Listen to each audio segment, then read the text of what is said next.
Здравейте! Ние сме от Автосервиз Караиванов. Занимавам се с ремонт и реставрация на класически и ретро автомобили.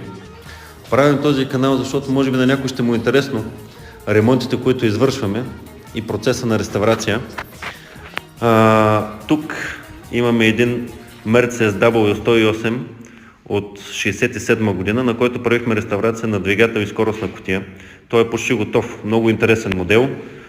Моторът е М129 с механична инжекция, първата по рода си, голяма иновация за годините си. Други ремонти, които извършваме, са в момента реставрираме BMW E21, много интересен автомобил, кабриолет, пренася двигател и скорости, скоро и купето ще бъде при нас.